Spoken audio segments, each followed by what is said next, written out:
थारपारकर ज़िले में हलंदड़ साल 79 ॼाणनि जे आपघात वाक़िअनि बाबति पुलिस रिपोर्ट जारी करे छॾी आहे। एसएसपी थारपारकर जो चवणु आहे त आपघात कंदड़ में नंढी उमिरि जे ॿारनि समेत औरतूं पिणु शामिल आहिनि। तफ़सील ॾिसूं था अल्ताफ़ वजी जी ही रिपोर्ट। थारपारकर ज़िले जे 7 तालुक़नि में हलंदड़ साल जे 7 महीननि दौरान पुलिस पारां मिलियल अंग अखरनि मूजिबि 79 ॼणनि मुबीना आपघात करे ज़िंदगी जो अंत आणे छॾियो। आपघात कंदड़नि में नंढड़ी उमिरि जे ॿारनि समेत औरतुनि जो वॾो अंग पिणु शामिल आहे। इन हवाले सां एसएसपी थारपारकर अवामी न्यूज़ सां ॻाल्हाईंदे चयो त ख़ुदकुशियुनि जो हिकिड़ो ट्रेंड काफ़ी सालनि खां रहियो आहे ऐं जॾहिं खां मूं हिन डिस्ट्रिक्ट जो चार्ज वरितो आहे मूं उन इशू खे एड्रेस करण जे लाइ कुझु पॉलिसी डिसीशन्स वरिता आहिनि।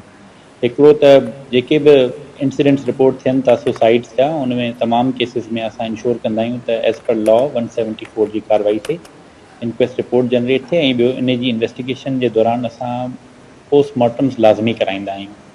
त हिन साल में हेसि ताईं असां ॾे 70+ कुझु केसिस रिपोर्ट थिया आहिनि जंहिंमें जेके विक्टिम्स आहिनि उहे हिकिड़ो मिक्स आहे। इन में मेल्स बि आहिनि, फीमेल्स बि आहिनि, मेजॉरिटी में नॉन मुस्लिम्स जी आहे, माइनॉरिटी में मुस्लिम्स जी आहे।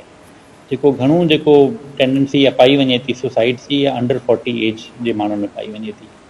त इन खे इशू खे जंहिंमहिल असां एक्सप्लोर कयोसीं त इन में असांखे मल्टीपल फैक्टर्स नज़र आया।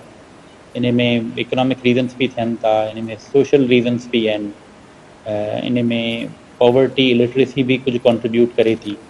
त थर जा माण्हू जेको आहे थोरा सेंसिटिव आहिनि ऐं नंढी नंढी ॻाल्हि ते उहो ऑफेंड थियो था पवनि। त इहा जेके ट्रेंड्स आहिनि असां नंढनि उमिरि जे ॿारनि में बि ॾिठो आहे। 13-14 साल जा ॿार आहिनि, उन्हनि खे माउ पीउ दड़का ॾियनि था या का फरमाइश पूरी कोन था कनि, उन ते सुसाइड्स इंसिडेंट थियनि था। सब्सक्राइब कयो अवामी न्यूज़ HD खे ऐं ताज़ा तरीन ख़बरुनि लाइ ॾिसंदा रहो अवामी न्यूज़ HD।